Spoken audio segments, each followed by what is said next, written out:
May 7th here in southern Ontario.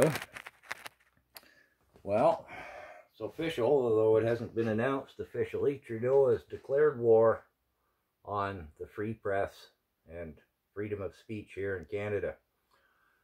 I'll try to go through this quickly. The Rebel News. They are legitimate mainstream media. They're a small outfit, but they're legitimate, licensed, accredited, etc. I'm not going to go into too much background on them, except to say this. Last year, a little over a year ago now, when Sophie sneezed and Trudeau ran and hid in the cottage, he'd pop his head up once a day like a groundhog, spout a bunch of nonsensical platitudes and calming words and answer nothing that the press asked of him. The Rebel News was banned from those press releases. The Rebel News has taken Trudeau twice to the Supreme Court, and both times the Supreme Court has said, yes, the Rebel News is legitimate news. You must let them in. You must also pay their legal costs.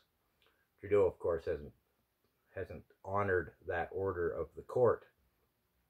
So, to come up to speed a little bit, the Rebel News has 1.4 million subscribers on YouTube. I'm a subscriber. I really believe in what they're doing. They didn't get any of the $600 million that Trudeau gave to the CBC and who knows who else, supposed mainstream media. But Trudeau obviously hates their guts because they call him out on everything. So, very recently, they weren't given any notice. I don't think they were even formally notified of it. YouTube shut them off. Their 1.4 million subscribers said, where'd the Rebel News go? And the Rebel News said, where did our 1.4 million subscribers go? So I won't get into any more details on that. Their latest thing, the Rebel News is small, they're independent, they don't have a lot of money. They count on their support of their subscribers, donations. Just recently, PayPal cut them off. That's how they receive their money from their subscribers.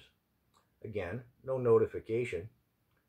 And Rebel News has been, using their legal beagles, their lawyers, to say to PayPal, what's this all about? How can you even do this? What is this? Now, my opinion, both PayPal and not Facebook, YouTube, they're there to make money. So the subscribers on YouTube, the people who use PayPal to send money to the Rebel News, do you think they really cut off the Rebel News without some outside influence? Don't forget, Trudeau hates their guts. So, I think this is Trudeau. Well, he hasn't made the formal statement yet, has he? But he's declared war on the free press. He's just gone after Rebel News first. Is it ironic or perchance that this is the same time he's trying to ram Bill C-10 through, which would control all forms of media, social media, the newspapers, the radios, everything. The narrative keeps changing on Bill C-10, but wake up. Trudeau wants the Eternal Crown. And this is a big step forward. And if the Rebel News goes down, well, they're not just one soldier on the battlefield who went down. Please, back the Rebel News. I'm sorry I don't have the ability to pop up the link to take you to them in any other form. So all I can provide there is the .com and the physical address. Please, back the Rebel News. Post and repost and send and share this. They're soldiers of our freedom, no more or no less than any other legitimate journalist, news source, whatever you want to call it, refer to it as, they are the free press as much as anyone else. And if they go down, so do we.